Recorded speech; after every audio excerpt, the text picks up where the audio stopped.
नमस्कार। आज हामी मासु र भेडे खोर्सानीको तरकारी बनाउन जाँदैछौँ है त। त्यसको लागि पहिला सुरुमा 1 किलो मासु, कुखुराको मासु, त्यसलाई मजासँग धोएर पखालेर सफासँग 2 चोटि पखाल्दाखेरि पुग्छ। मजाले पखालेर तयार गर्ने।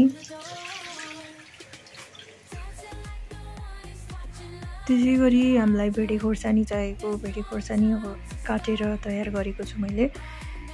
आफ्नो इच्छा अनुसारले काट्दा हुन्छ, यो जसरी मन पर्छ। त्यसै गरी लसुन, गोरबेडा, धनिया अनि प्याज यिनीहरू सबै काटेर मसिनो गरेर तयार गर्ने।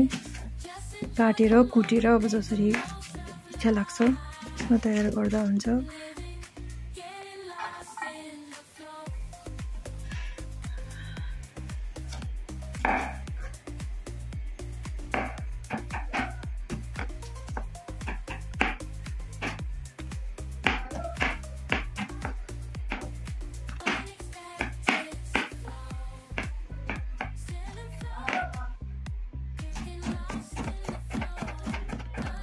यिनीहरू सबै काटेर तयारी भइसकेको छ। अब यो तयारी भइसकेकोलाई चाहिँ फ्राई गर्नलाई पहिला सुरुमा मासु फ्राई गर्नलाई कराई बसालौँ। कराई बसालेर मैले थोरै ज्वानो हालेको छ। मेथी इच्छा अनुसार आफूलाई जे मनपर्छ तिनीहरू पुऱ्याउँदा हुन्छ। त्यसपछि अघि काटेको प्याज लसुन मजाले भुट्नु, खैरो नहुन्जेलसम्म। यतिको खैरो भइसकेपछि यसमा अब मासु एड गरिदिने। मासु मिसाउने, अघिको धोएर राखेको मासु हाल्ने अनि मजाले यसलाई पनि फ्राई गर्ने। अनि अर्कोतर्फ चाहिँ अघि काटेर राखेको क्याप्सिकमलाई भुट्नलाई कराई बसालेको छ। यसलाई नि अलिक सेलो फ्राई गर्ने। मासुमा बेसार मसला आफूलाई जे मनपर्छ हाल्ने।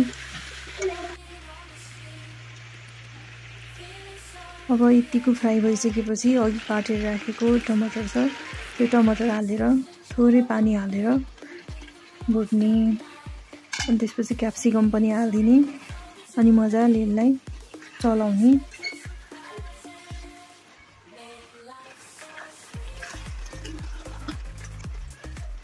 अब यतिको भइसकेपछि चाहिँ हाम्रो अब खानालाई रेडी भइसकेको छ। धनिया हालिदिने। धनिया हालेपछि अलिकति चलाएर अब सर्भ गर्ने। मिठो आफ्नै स्वादले आफ्नै तरिकाले हजुरहरूले नि बनाएर खान सक्नुहुन्छ। यो मेरै तरिका हो।